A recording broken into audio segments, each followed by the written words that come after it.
Welcome back to this Let's Play of The Last Remnant. We just arrived in our first town. We started on Xiphos Way. There, it means sword in Greek, if you were wondering what Xiphos is. And there are a couple new areas available. I'm not going to bother with the town square just yet. There's nothing interesting there. Most of the shops and such are more or less say, go read the tutorial first before you talk to us, and won't actually tell you anything. But we're gonna follow up on our tip and go here to the pub and talk. If you see an NPC with the red text bubble, it means they have something interesting to say. So.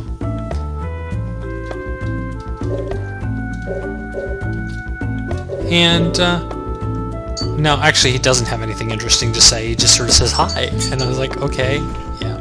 But you have to go and talk to him before you can start the next scene. Don't know why they bothered to have you do that, but just let you wander around as your own character for a bit, I guess. Some sort of delusion that you're actually in control. This game is all about the delusion that you're in control, because very often you're not. You have some sort of big picture control, but details you can't control. Anyway, on to Athlam Castle and more cutscenes.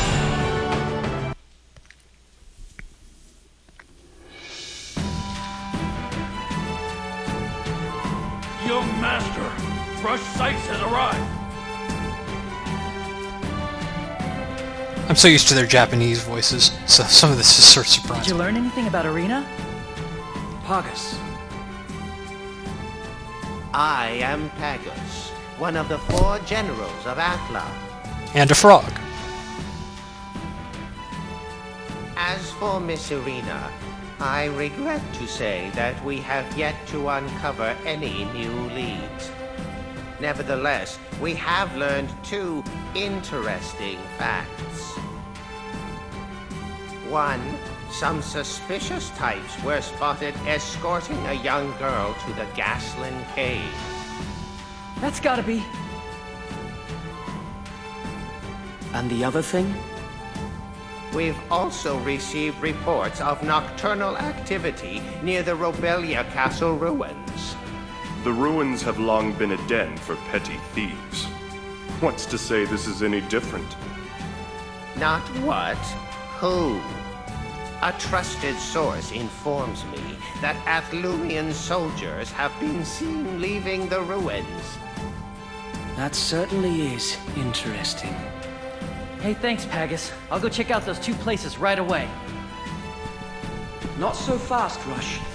My generals shall accompany you there. Maintaining the peace and stability of Athlam is our duty. We cannot stand idly by while she is threatened. What's more, Master Rush is the son of the world-famous Remnant researchers. Naturally, we will do our utmost to aid such an important family. My apologies. We had your background checked. I'm used to it. Having famous parents isn't all bad, you know? Famously smarter than he is, maybe. It's all right, Emma. Go ahead. Yes, my lord. I was able to contact the Academy branch in Palais. I informed them that we will be taking care of Rush. You talked to the Academy? That's a relief and a half. I'd given up trying to get in touch with them. I mean, it's like shouting at a brick wall. It is a group prone to secrecy. You're a lifesaver, Emma. Still, it's uncertain when or if the message will get to the headquarters in Illusion. Of course it will! Come on, my sister was kidnapped! Even the Academy suits wouldn't keep that from Mom and Dad! Bear in mind, the Sykes are presently involved in top-level research. It may take some time for them to respond. Until then, I will assist you by any means necessary. Sounds good to me.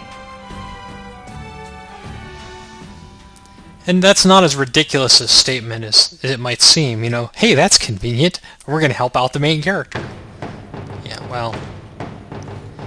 He wants some scratching back when it till the time comes. So you get to choose which of the two leads you follow up on. I'm just going to do...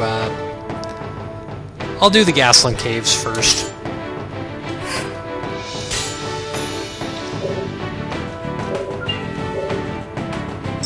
And Blocter temporarily joins your party. David here, Dave, or Agent David, I guess I can call him, does not actually have anything interesting to say, despite having a red little blurb. Sometimes, though, it's not obvious, and there's one thing in particular where you have to talk to a character and they don't say anything important, but if you didn't talk to them, then something doesn't happen later. Specifically, a particular dog, as I call him. But that's not until much later in the game. Later in the game. And we head back out onto the world map.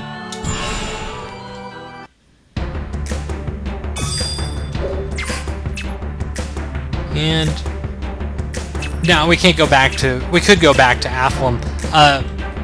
Unfortunately, you get just the one guy, and you also get a couple soldiers. In the Xbox 360 version, you had to use a lot of the soldiers. In the PC version, you don't have to use any soldiers at all, except for these first couple areas, which is good because all the soldiers really suck.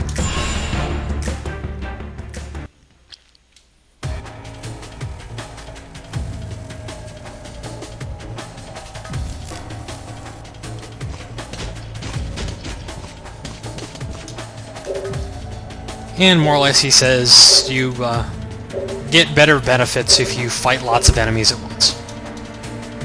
Right, whatever. I'm actually not going to... I'm going to specifically avoid doing that because of the whole battle rank thing. That they explicitly tell you to do something that is extremely harmful in the long term is maybe not the best design choice. Anyway, I'm going to avoid fighting any enemies at all here until the main sort of boss fight, which will make the boss fight a little interesting, unfortunately. But you'll come back to this cave again later, a couple times actually, for quests. They reuse the same areas a fair amount.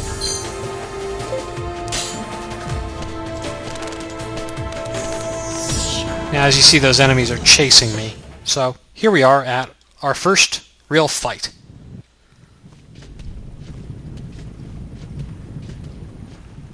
What are all these girls doing in a place like this?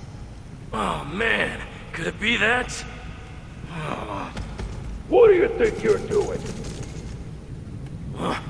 So you're that group then? The gang of thugs that's supposed to be running around, slave trading? Slaves?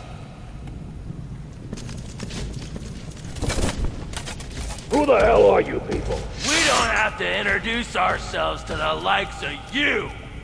Get ready. I'm gonna smash your faces in! Rush, you want a piece too? Oh yeah, bring it on! Whatever. It's your funeral. Get ready for a beatdown!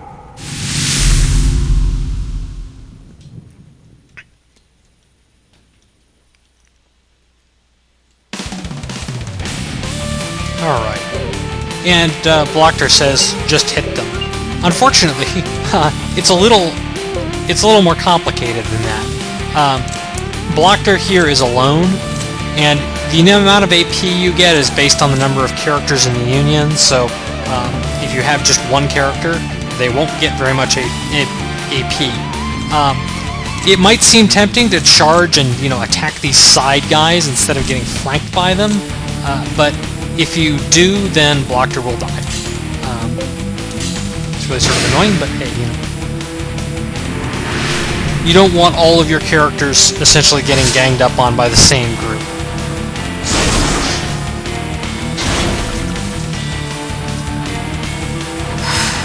And Rush, I guess, magically picked up these soldiers, which...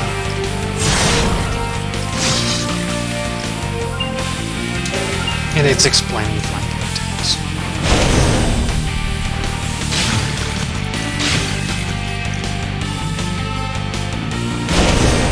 And it looks like Blocter's gonna die anyways. Well, that sucks.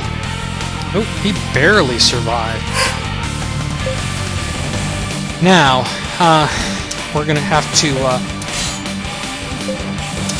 I'm gonna use a couple of commands to try and get Blocter's HP back up so that he, doesn't die, because that would be awesome.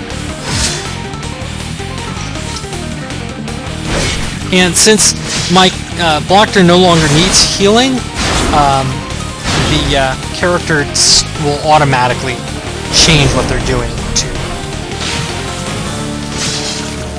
And hopefully Rush's group won't die. Oh. Raid lock happens when you break out of a fight and then try to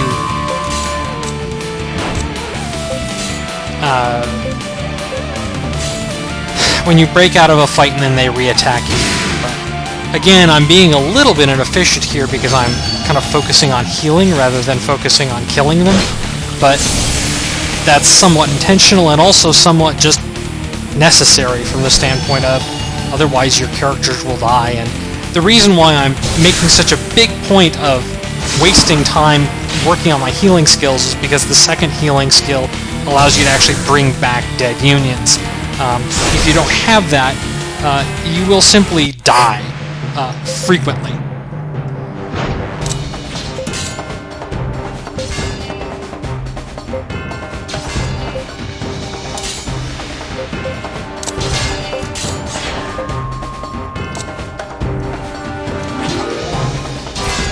And you can actually go back and change what you're doing based on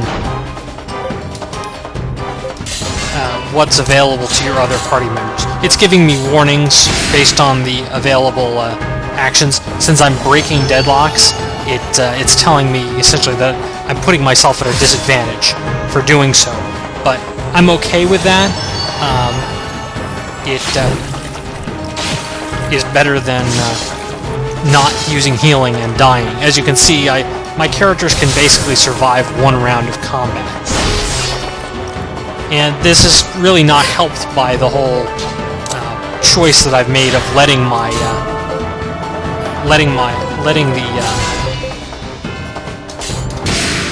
the morale bar go way down low. But you'll see sometimes that it shows up as reassess. That means that the party member decided to do something other than what you expected. And we may lose Blocter anyways. Oh! Lucky dodge.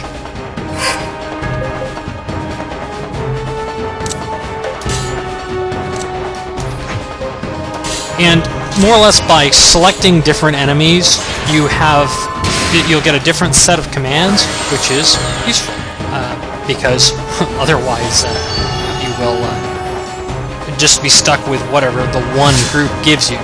And since having... Oh yeah, there's these trigger channels. I missed this.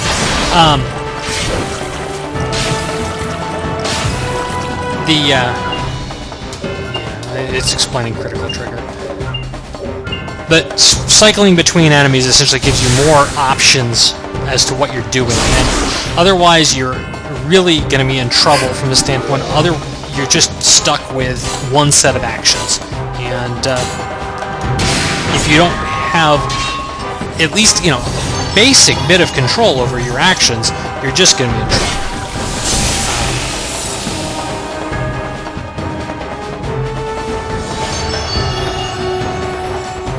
Probably using up all of our healing supplies, but that's okay. I'm okay with that. The morale bar also goes up and down based on when you defeat a unit. As I was interrupted saying, you'll sometimes see these... so much for Blocter. But we should be okay. I'm more worried about Rush getting... And these things, more or less, if you hit them in time, then you get a free critical hit. I'm really bad about it. It's just sort of this gratuitous little action game element that they included. That motion there was Rush learning a new skill in the middle of the fight, which will happen.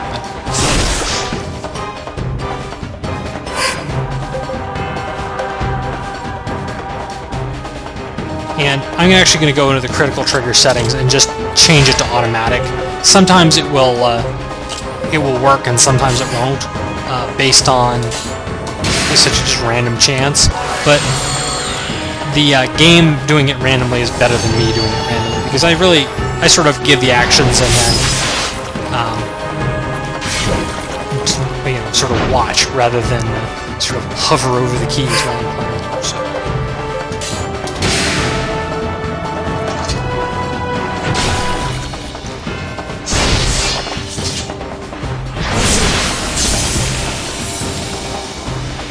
And we win.